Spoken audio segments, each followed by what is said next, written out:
जय हिंद। आइए आज समझते हैं इतिहास के कुछ पाठ जिसमें आते हैं भक्ति आंदोलन। क्या होता है भक्ति आंदोलन और कहाँ से ये स्टार्ट हुआ, किसका किसका योगदान है इसमें, इसको समझते हैं। ठीक, सबसे पहले भक्ति आंदोलन जो है 600 ईस्वी के आसपास, यानी पूर्व मध्यकाल। ठीक ना, पूर्व मध्यकाल को जानते हैं, जो इस समय जो मतलब कैसे कैसे इसका विकास हुआ। इसमें जो है भक्ति आंदोलन कैसे आया, तो समाज में जो है नीच ऊंच, उसके बाद छुआछूत, ये सब अधिक तरह से फैल गया था, जिससे के कारण भक्ति एक आंदोलन का विकास हुआ और वहाँ से इसको कम करने में उससे मदद मिला। सबसे पहले नैनार संत के द्वारा भक्ति आंदोलन की शुरुआत किया गया और उसमें जो है अलवार संत का भी योगदान रहा, और ये जो है ज़्यादातर दक्षिण भारत में देखने को मिला। सबसे पहले शुरुआत जो है नैनार संत के द्वारा दक्षिण भारत में किया गया और उसमें बगल से क्या हुआ, तलवार संत भी भाग लिया, उसको आगे बढ़ाने का काम किया। उसके बाद जो है शंकराचार्य जी आए और शंकराचार्य जी ने इसको एक सुदृढ़ ढंग से चलाने का मतलब प्रयास किया, मतलब सही दिशा में इसको चलाने का काम किया। कौन? शंकराचार्य जी। शंकराचार्य जी जो है एक मत दिए, जिस मत का नाम था अद्वैतवाद। अद्वैतवाद मत किसने दिया? तो शंकराचार्य जी दिए। और एक संप्रदाय की भी दिए जिसको कहते हैं स्मृति संप्रदाय। तो शंकराचार्य जी ने कौन सा मत दिया? तो अद्वैतवाद। और कौन सा संप्रदाय दिया? तो स्मृति संप्रदाय। मत कौन सा दिया? तो अद्वैतवाद। और संप्रदाय कौन सा? स्मृति संप्रदाय। इसने कहा संसार पूरा झूठा है। ठीक, मतलब भगवान पे विश्वास नहीं करना, सिर्फ ताली बजाना है। ठीक, कौन कहा? शंकराचार्य। मत कौन सा दिया? अद्वैतवाद और स्मृति संप्रदाय।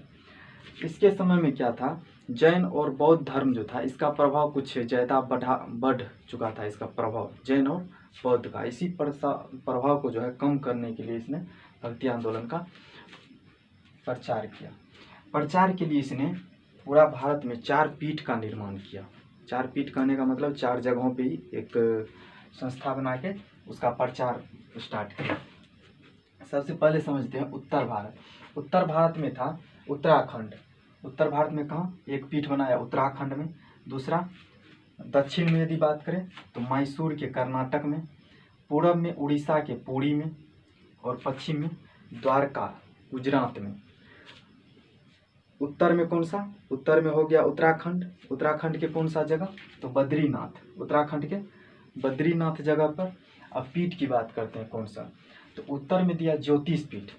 अभी हम लोग भी जानते हैं कि यूपी के बनारस से अधिक ज्योतिष वहीं पे रहते हैं, वहाँ से बड़े बड़े पंडित सब ले जाया जाता है पूजा पाठ के लिए।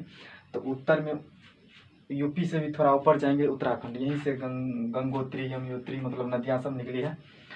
तो बद्रीनाथ उत्तराखंड में कौन सा? ज्योतिष पीठ। उत्तर में ज्योतिष पीठ, दक्षिण में श्रृंगेरी पीठ, याद रखना है। श्रृंगेरी पीठ दक्षिण, उत्तर में ज्योतिष पीठ, पूरब में गोवर्धन और पश्चिम में शारदा पीठ। पूरब में गोवर्धन पीठ और पश्चिम में शारदा पीठ। ऊपर यदि बात करें उत्तर में ज्योतिष पीठ और नीचे श्रृंगेरी पीठ। ज्योतिष पीठ, श्रृंगेरी पीठ, पूरब में गोवर्धन पीठ और पश्चिम में शारदा पीठ। जगह की बात करें तो गोवर्धन पीठ कहाँ? तो पुरी के उड़ीसा में गोवर्धन पीठ। पश्चिम में गुजरात में कौन सा स्थान? द्वारका।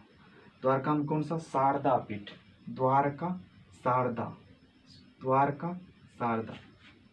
ठीक, उसके बाद समझते हैं, जब इतना प्रचार प्रसार हो गया तो उसके बाद समय भी बढ़ा आगे, तो 12वीं सदी के आसपास अनेकों विद्वान उभर कर आ गए।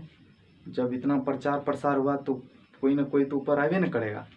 उसके बाद इसका टाइम थोड़ा कम हुआ और इस सब थोड़ा थोड़ा आगे बढ़ा। तो अनेक विद्वान जी आए और वो क्या हुआ, सबसे पहले माधवाचार्य जो है कौन सा मत दिया था? अद्वैतवाद दिया था मत। कौन दिए थे? शंकराचार्य। कौन सा मत? अद्वैतवाद। उसके बाद माधवाचार्य ने कहा नहीं, अद्वैतवाद नहीं होगा, और हटा के द्वैतवाद। तो माधवाचार्य कौन सा मत दिए? द्वैतवाद मत दिए। और ये संप्रदाय कौन सा दिए? तो ब्रह्म संप्रदाय।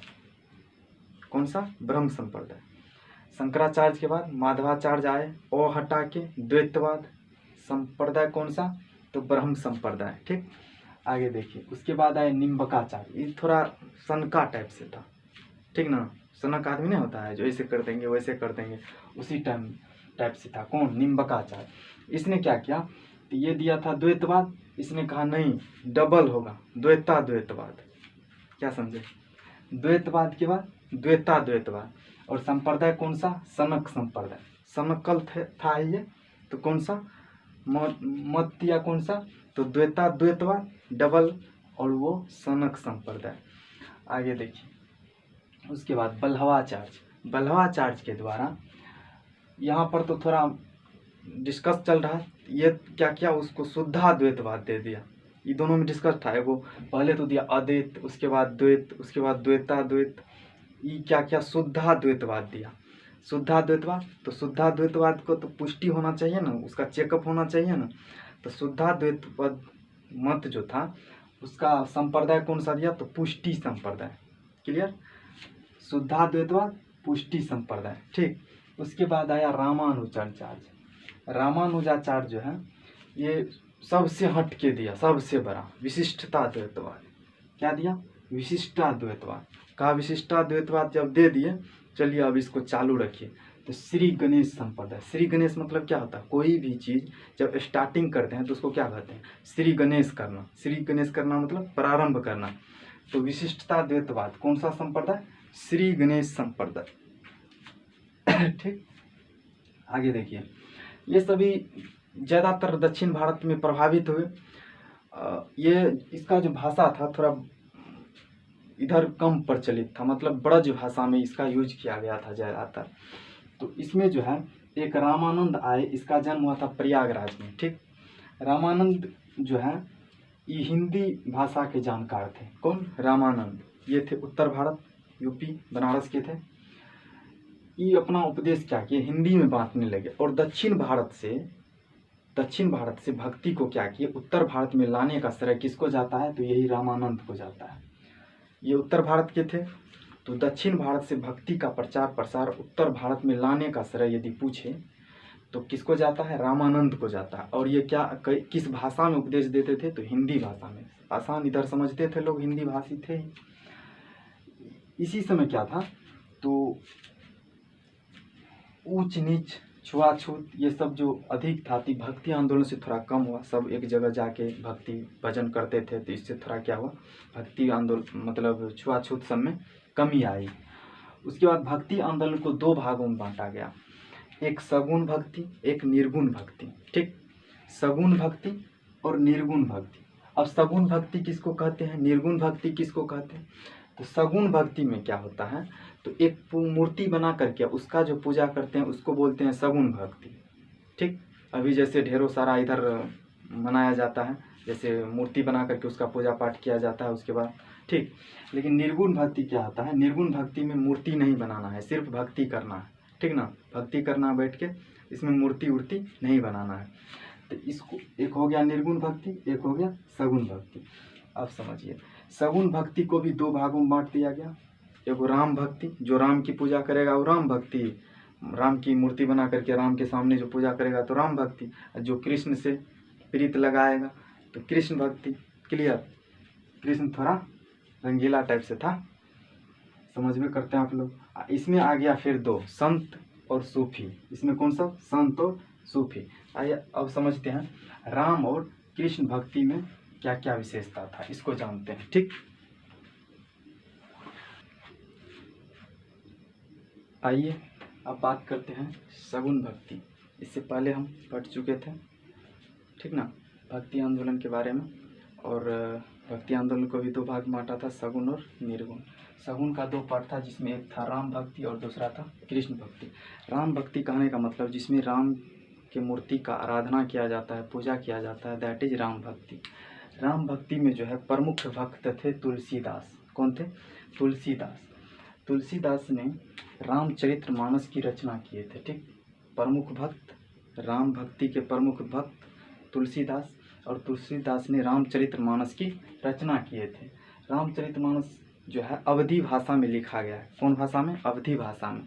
इसकी और ढेर सारा रचना था, जिसमें कवितावली, दोहावली, विनय पत्रिका, ये सब पूछे जाते हैं एग्जाम से। इस पे जितना भी पॉइंट लिखे जाते हैं वे एग्जाम पॉइंट ऑफ व्यू से वेरी वेरी इंपॉर्टेंट रहता है। ठीक, आइए इसकी अलग से और कौन सा रचना हो गया, कवितावली, दोहावली और विनय पत्रिका। ये जो था तुलसीदास, ये अकबर के समकालीन थे। अकबर कौन थे, तो मुगल वंश का शासक था, ठीक ना। अकबर के ही समकालीन कौन थे, तुलसीदास। तो अकबर ने अपने मतलब विद्वानों सब में नवरत्न एक टीम बनाया था 9 विद्वानों का, जिसमें इसको भी पत्र दिया मतलब भेजवाया गया था, जो आप आइए हमारे नवरत्न में शामिल हुए, किसको, तुलसीदास को। लेकिन ये पत्र को क्या किया, रिजेक्ट कर दिया, इसको मतलब मैं वहाँ नहीं जा सकता हूँ, नहीं जाऊँगा, ठीक ना। तो उसके बाद राम भक्ति, यदि राम भक्ति की तो शुरुआत उत्तर से हो गया, तो राम भक्ति का फिर दक्षिण में प्रसार किसके द्वारा किया गया, त्यागराज के द्वारा किया गया। किसका, राम भक्ति का दक्षिण में यदि प्रचार पूछे त्यागराज के द्वारा। इससे पहले रामानंद की बात करें तो भक्ति का प्रचार उत्तर भारत में किसके द्वारा, तो रामानंद के द्वारा। ठीक, आगे समझते हैं कृष्ण भक्ति। कृष्ण भक्ति में भगवान कृष्ण के मूर्ति का आराधना किया जाता है। इससे पहले समझ चुके हैं कि सगुण भक्ति में मूर्ति पूजा होती है और निर्गुण में बिना मूर्ति का पूजा, ठीक ना। तो कृष्ण भगवान के मूर्ति का जब आराधना किया जाता है तो उसे कृष्ण भक्ति कहा जाता है। इसका जो है प्रमुख भक्त जो था विट्ठल स्वामी थे। कौन थे, विट्ठल स्वामी, जिन्होंने ये अपनी एक टीम का गठित किया जिसका नाम रखा गया अष्टछाप। ये अपने शिष्य सब में एक टीम बनाया 8 को शिष्य का, ठीक ना, 8 शिष्य का, उसका नाम क्या दिया गया, अष्टछाप। इसमें प्रमुख शिष्य कौन थे, सूरदास नाम जानते होंगे।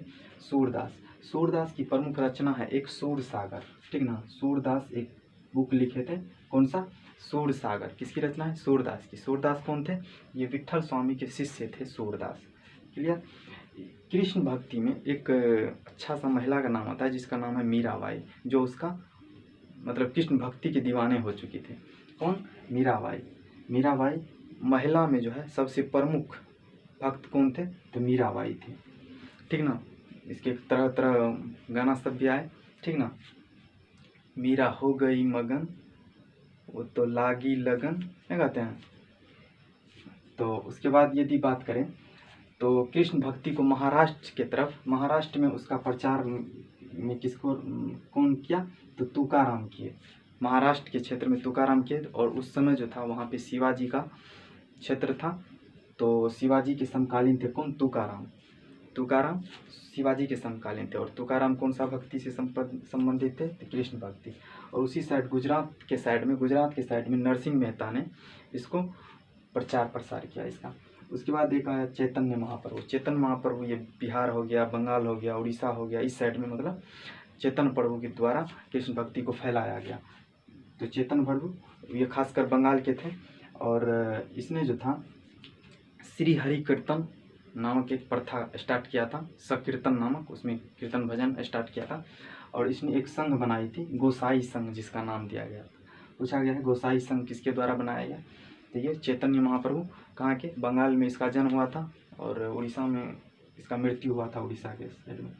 तो ये गोसाई संघ हो गया, और इसने एक प्रथा स्टार्ट किया था श्री हरि कीर्तन या सकीर्ण प्रथा, दोनों आता है, सकीर्ण प्रथा भी आता है, सकीर्ण प्रथा भी आता है।